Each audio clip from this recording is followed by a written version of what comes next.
If you've ever had someone weaponize religion or community just to shame you into obedience, this revenge will hit deep. So if you believe in protecting your kids and standing up for truth, hit that like button.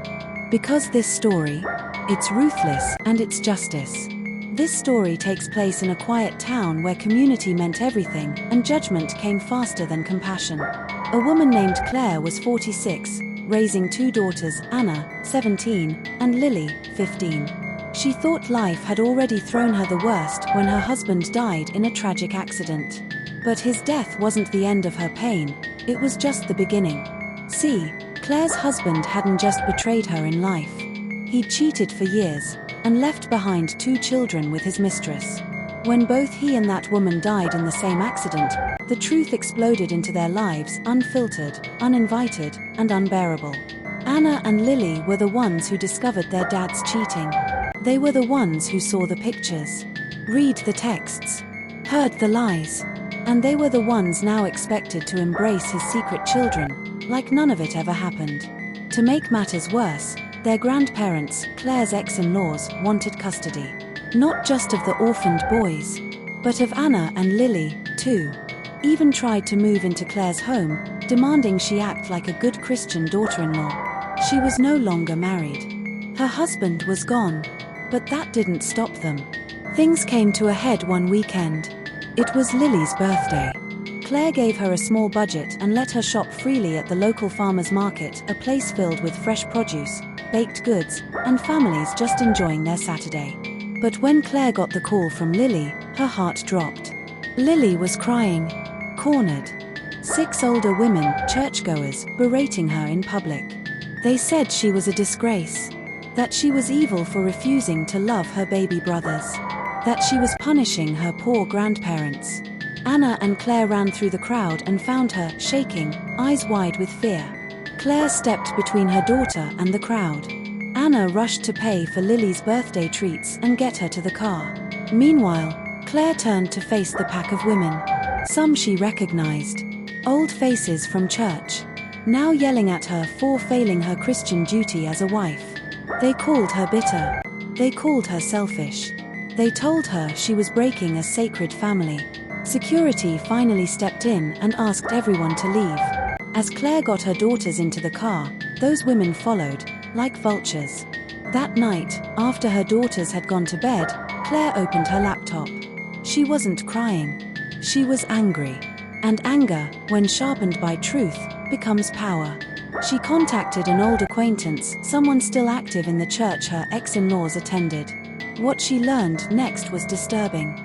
Claire's ex-mother-in-law had gone public on the church's Facebook group. A long, dramatic post painting Claire and her daughters as heartless, cruel, even dangerous. She said Claire abandoned the boys, that she stole money, that the girls were refusing to honor their father's memory. But the worst lie, she claimed that the affair partner was a surrogate, someone helping Claire have more children, and that Claire rejected the babies because they were boys. Twisting the truth into something sick. What the XMIL didn't count on was Claire having every receipt, and no legal reason not to use them. You see, Claire and her husband were still mid-divorce when he died, which meant everything from the cheating photos to text conversations and email records were still on record, and legally usable. The next day, Claire took off from work. She went to a print shop and paid extra, glossy, high-quality pages. Photos of her husband kissing his mistress in their living room. Screenshots of texts where he called her the real one. Emails from his parents mocking Claire, blaming her for tearing the family apart. And the ugliest of all, a message from her ex-MIL, just 2 days after the accident, calling her daughters bastards, saying they were the reason their father was dead. Claire put everything together, organized, bound in personalized songbook-style binders identical to the hymn packets used at church. And on the front page of every binder, a full-color picture of her husband and his mistress. Underneath it, their names, and one line. The real story behind the lies. Sunday morning.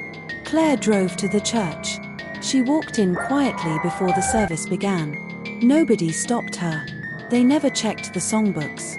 She placed the binders gently among the usual hymn packets. And then, she left. By noon, the phones were buzzing. The church's Facebook group was on fire. First came the shock, then the outrage, then the silence.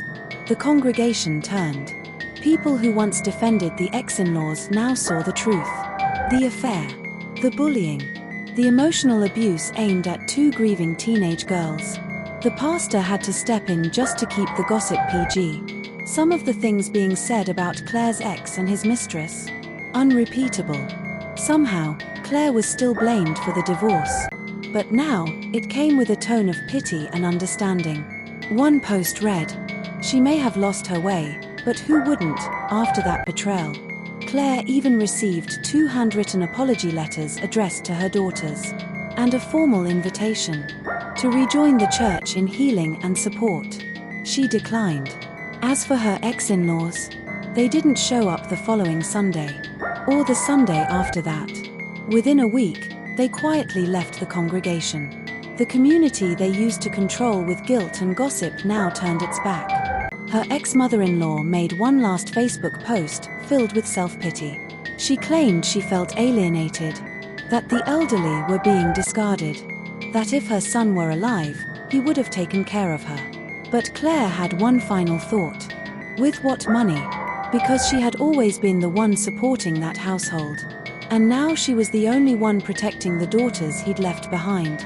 In the end, Claire didn't destroy anyone's life. She just held up a mirror.